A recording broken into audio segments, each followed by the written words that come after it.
We talk about what haunts the house. We talk about what stalks the forest.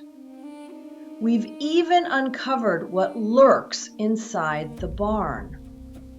But there is a place our ancestors feared in a way that was different, more personal, more inescapable.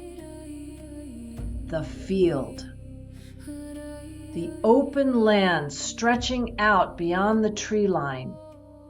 That was where a Slavic family's entire fate lived. A good harvest meant your children ate through winter. A failed one meant they didn't. The land wasn't just soil, it was survival. And survival in the old Slavic world was never, not ever, without its guardians.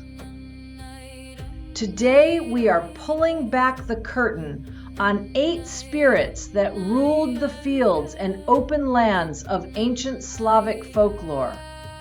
Not the friendly harvest spirits of the storybooks, the real ones, the ones that watched from the edge of the wheat, that punished the greedy, the lazy, and the unlucky. The ones our ancestors were genuinely afraid to cross. Let's begin where the field begins, with the grain itself. In Slavic villages, the last sheaf of rye cut at harvest was never thrown away. It wasn't discarded, it wasn't burned, it wasn't fed to livestock. It was carried inside the farmhouse and kept there, carefully, reverently, through the entire winter. It was called the grandmother sheaf, and it was kept because something was believed to live inside it. Her name was Rzhanitsa, or in some traditions, Zhitnya Baba, the rye grandmother. She was the female spirit of the rye crop itself, not a deity in the grand sense, something older, quieter, more intimate than that. She was the soul of the grain, believed to move through the field as a rushing wind just before harvest time, a visible shiver passing through the stalks, bending them all at once. That was her. Walking through what was hers, the peasants understood that a good harvest was not simply the result of hard work. It required her cooperation. And so they gave her the last sheaf. They kept her alive through the dead months.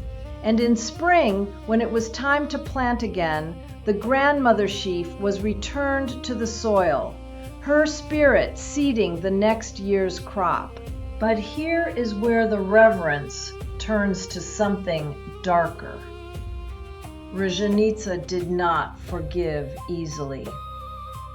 Disrespect the grain, let it rot, waste it, fail to perform the proper harvest rituals, and she would ensure the next crop came up hollow, empty husks, a field full of the shape of grain with nothing inside, a death sentence dressed up to look like a harvest. She reminds us of something the old Slavic world understood deeply. The land is not yours. You borrow it from what already lives there, and whatever lives there is watching. Every field in the old Slavic world had a boundary. Stone markers, wooden posts, sometimes just a line of disturbed earth, the border between one family's land and another's. These boundaries were sacred, not just legally, spiritually, because something guarded them. The Mezhevoy, from the Slavic word mezha, meaning boundary, was the spirit of the field's edge. He lived in the soil right at the line between one farmer's land and the next, and his entire existence was devoted to one purpose: making sure that line was never moved.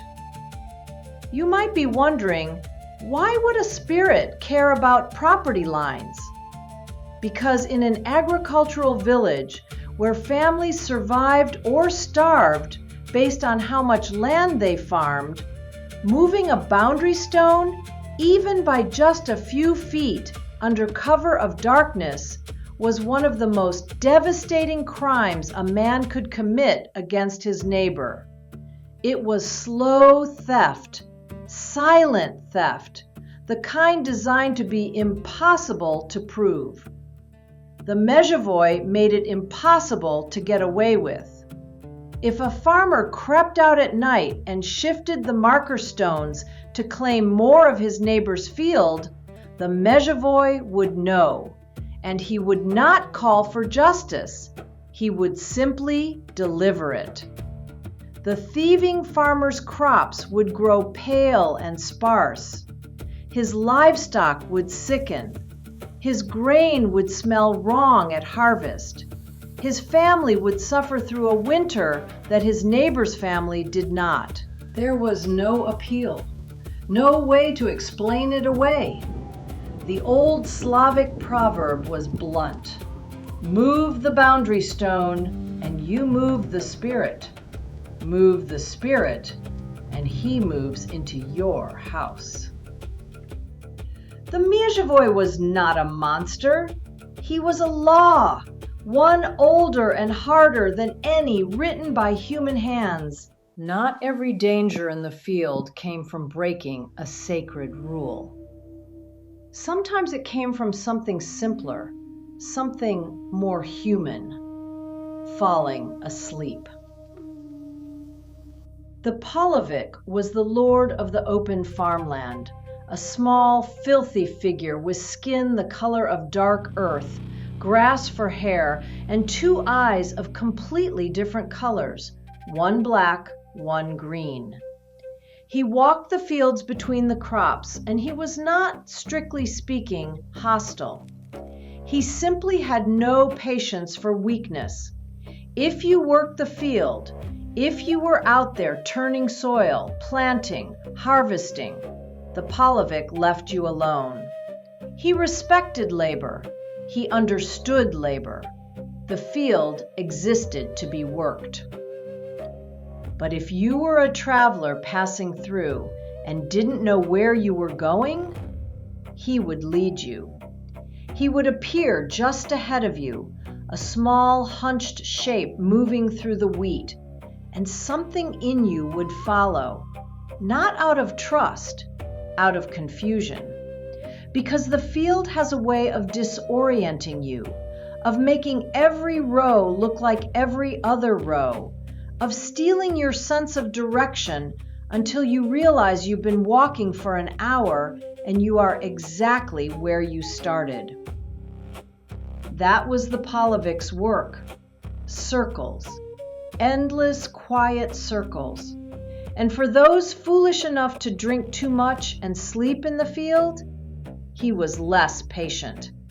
Accounts describe him sitting on the chest of sleeping men, pressing the breath out of them, not unlike the Kikimora in the house, but angrier, rougher, less symbolic, more physical.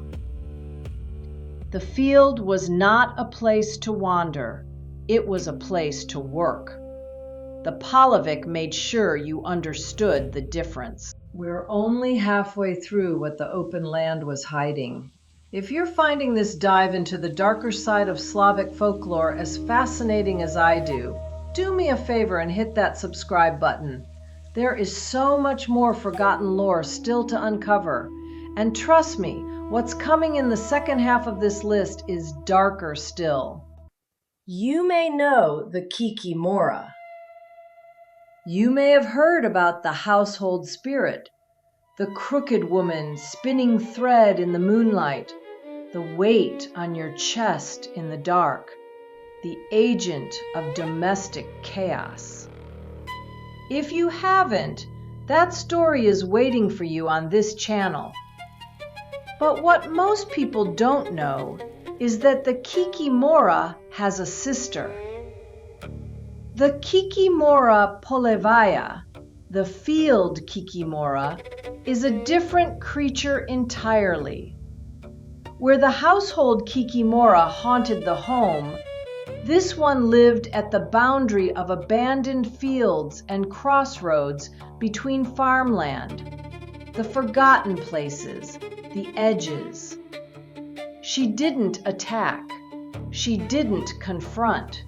She worked invisibly. If a farmer walked out one morning and found his grain knotted, stalks twisted together in patterns no wind could make, woven into shapes that felt deliberately wrong, she had been there. If his grain grew to full height, but the heads were empty, light as air, hollow when you crushed them in your palm, she had breathed on them in the night. She did not curse. She simply turned the field against you. In some accounts, she appeared at dusk at the edge of the crop, a small, dark figure that was gone the moment you looked directly at her. But the damage she left was always there in the morning, always specific, always devastating. She was the spirit of agricultural paranoia, the fear that your field looked fine, that you'd done everything right, and that it still wouldn't be enough, that something had already decided against you. Some terrors don't need teeth. Have you ever seen a whirlwind cross a field? Not a storm, not a gust of wind, a single column of spinning air, fast, tight, traveling with direction, almost like it knows where it's going. The Slavic peasants knew exactly what that was. Rarog was a spirit of fire and wind, a cursed entity trapped in the form of a burning whirlwind or a firebird made of living flame. The origin of Rarog is one of the most tragic stories in all of Slavic mythology. He was the spirit of an unborn child. In some Slavic traditions, when a pregnancy ended before birth, through tragedy, through miscarriage, through the death of a mother before the child could enter the world, that soul had no path forward. It couldn't rest. It couldn't move on. It became something else. Something formed from that unresolved, uncompleted energy. And so it burned. Rarog could be bound, caught in a moment of calm and kept in a vessel by someone skilled enough to contain him. Used like a supernatural laborer, heating the forge, drying the grain, warming the cold earth. A farmer who managed to bind a Rarog had an extraordinary advantage, but there was always a condition. He had to be treated with respect, fed with small offerings, acknowledged as what he was, not a tool, but a soul in torment. Ignore that condition. Forget the offerings. Treat him like a servant rather than a spirit, and he would burn your barn to ash, your field to cinder, everything you'd built and grown and saved for the winter, gone in a night. Rarog is what happens when grief is left with nowhere to go. It does not dissipate. It does not fade. It becomes fire. And fire, in the old Slavic world, was not always the enemy of darkness. Sometimes it was the darkness. Now imagine this. It is the height of summer, harvest season, the most important weeks of the entire year, the weeks on which your family's survival depends. Every hand is needed in the field. Everyone works, even in the punishing heat of midday. You are bent over your scythe, The sun is directly overhead. The heat is almost unbearable.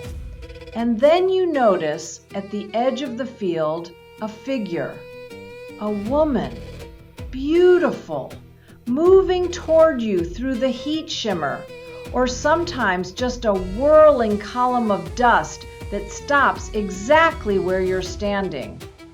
She doesn't look dangerous. She never does. Poludnitsa, Lady Midday, appears only at the hottest hour of the day, exactly at noon during the harvest. She approaches a working peasant and begins to talk. And here is where the terror becomes almost unbearable in its precision. She forces you to continue the conversation. You cannot stop answering her. You cannot turn away. You cannot return to your work. She speaks in circles, questions that loop back on themselves, riddles with no clear answer. She holds you there in the noon sun, talking. And if you slow down, if you stumble on a word, if you repeat yourself, if you simply cannot find the next answer fast enough, she twists your head until your neck breaks, or she drives you into madness, permanent, irreversible. You return to your family that evening, but you are not the person who left. Some accounts say she can be survived if you keep talking, keep the conversation flowing, never repeat yourself, never hesitate. Until the church bell strikes 1 in the afternoon, she is bound to release you. 1 hour. Keep talking for 1 hour in the blazing midday sun to a spirit whose entire purpose is to find the moment you falter. Poludnitsa was the Slavic explanation for heat stroke, for the delirium that came with working too hard in summer heat, for the people who came in from the field and were never quite right again. But she was also something else, a warning. The field demanded respect. It did not give you the option to be careless, not even for 1 hour, not even at noon. Look at where the trees end and the field begins. That line, that specific edge, was one of the most feared places in Slavic folklore. Not the deep forest, not the open field, the border between them, the place that belonged fully to neither. That was her territory. Dziwożona. The name comes from the Polish Dziwożona, meaning wild woman, was a creature of the forest edge. Covered in long dark hair, enormous and wild, she lived exactly where the cultivated world of the field met the untamed world of the forest, in that liminal space, that in-between. She stole children.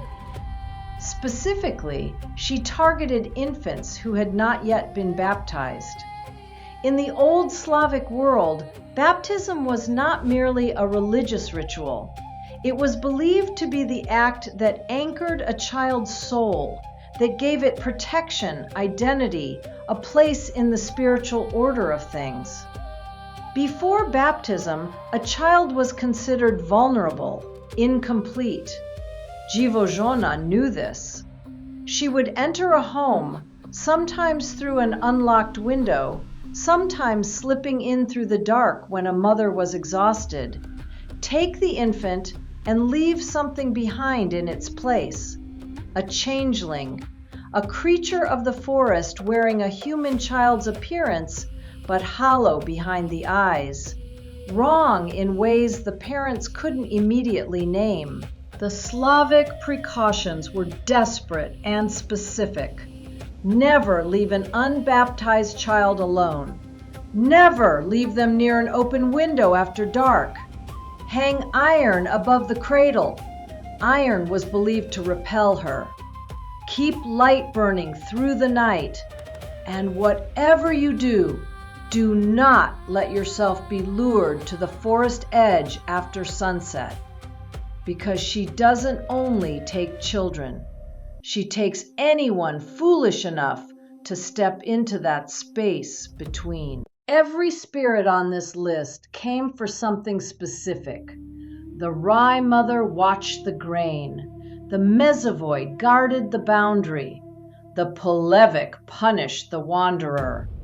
Poludnitsa claimed the unlucky. Dziwożona took the unprotected. But the last spirit on this list is different, because it doesn't come for something you did. It comes for you. Likho, from the ancient Slavic root meaning evil or misfortune, is not a place spirit. It is not bound to the field or the forest edge or the boundary stone. It is a spirit of personal ruin. A one-eyed, gaunt, ancient figure, sometimes described as a woman, that finds a person, attaches itself to them, and does not leave. The old Slavic proverb is as simple as it is chilling. Ne budi licho, poka ticho. Do not wake Likho while it sleeps quietly, because the terrifying truth is that Likho is always near. It exists in the background of human life like static, present, waiting, but dormant. The vast majority of people will never disturb it. They will go through their entire lives never feeling its full weight. But some people, through recklessness, through cruelty, through a decision made at exactly the wrong moment, wake it. And once it is awake, it follows you. It doesn't attack, it doesn't confront. It simply sits invisibly at your shoulder and whispers into everything you touch. The business deal that should have worked, the friendship that soured for no reason you could name, the string of losses that doesn't end, doesn't ease, that goes on just long enough to break something in you. There are stories of men who tried to give Likho away, to leave it somewhere, hand it to a stranger, trick it into attaching to another person. A few succeeded, most didn't. Because Likho knows its name, and it knows yours. It does not haunt the field in the way the others do, but it finds you there, in the open land, in the place where you are most exposed, most alone, most dependent on things beyond your control. And that, more than anything else the field held, is what made Likho the thing Slavic peasants feared most. Not the spirit that attacked, not the spirit that stole, but the one that simply decided you were the one it wanted and never changed its mind. From the grain that fed you, to the boundary that protected you, to the demon that followed you home, the Slavic field was never empty. It was never just soil and seed and sunlight. It was a world with its own rulers, its own laws, its own memory. And the peasants who worked that land understood something that we have mostly forgotten, that survival is always a negotiation with the weather, with the seasons, with whatever watches from the edge of the wheat when the light goes wrong. These spirits were not invented to frighten children. They were explanations for the hollow harvest, for the man who came home wrong from the field, for the family that was fine last year and ruined this one, for the feeling, that ancient, primal, very human feeling that something out there in the open land is paying attention. Maybe it still is. Which of these 8 spirits unsettled you the most? The one that guards the boundary, or the one that never lets go? Tell me in the comments below. And if this journey into the hidden corners of Slavic folklore is something you want to continue, subscribe and stay close, because the water is next, and what lives in the water is worse. Until next time.